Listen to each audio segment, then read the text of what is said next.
Welcome to today's market report. European shares reversed early gains to end lower for a fifth straight session on Tuesday as technology stocks swayed, while the healthcare sector dipped despite a 12.6% surge in pharma.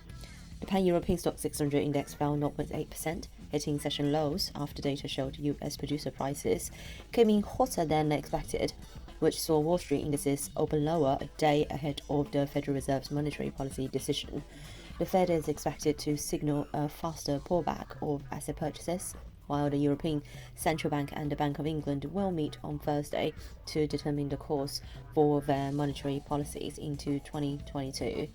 The International Monetary Fund urged the Bank of England on Tuesday to avoid an inaction bias when it comes to raising interest rates, as it forecast higher inflation.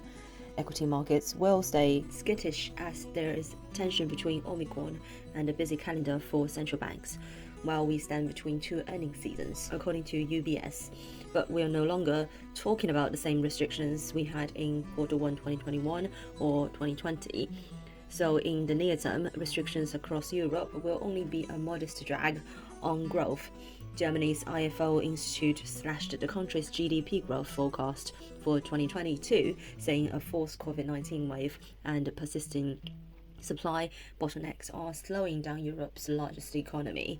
At least one person died in Britain after contracting the Omicron variant, the first publicly confirmed death globally from the rapidly spreading strain.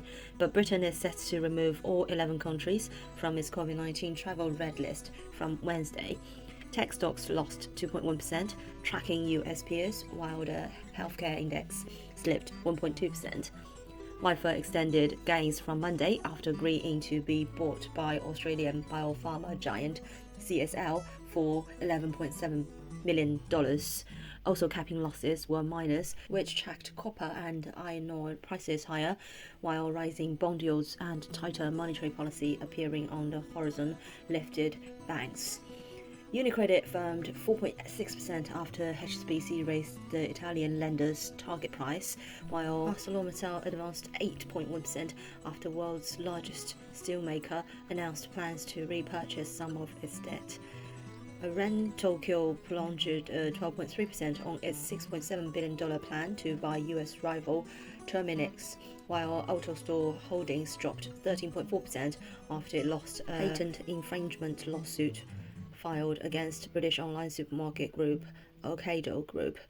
BT slid 4.3% after Franco-Israeli entrepreneur Patrick Drahi increased his stake to 18%, prompting a warning from Britain that it would intervene if necessary to protect the telecoms group building the country's critical fiber network.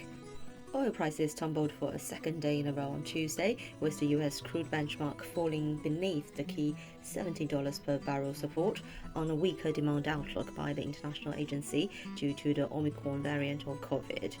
Global oil markets have returned to a surplus and face an even bigger oversupply early next year as the Omicron hit international travel, the IEA said, cutting its forecast for global oil demand in the first quarter by 600,000 barrels a day. WTI US crude was down 1.9% at $69.94 per barrel. Brent was 1.9% down at $72.97 per barrel. Gold futures were down 0.9% at $1,772.25 per ounce. On the FX front, GBP/USD is back under pressure and has been sold off from the post-employment report data horse scored in London's trade. The pound is 0.12% higher on the day, but below the 132.56 highs and testing lower into the 132.20s. Risk sentiment remains muted ahead of this week's flurry of central bank meetings, and FX markets are moderately quiet.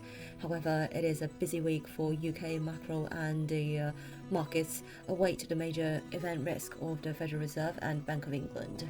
The euro-dollar slides for the second consecutive day, trading at 112.75. The rise in prices paid by US producers and last week's consumer inflation topping 82 highest level puts pressure on the Federal Reserve, pressing euro-dollar below 113. This is today's market news. Thanks for listening. We'll see you next time.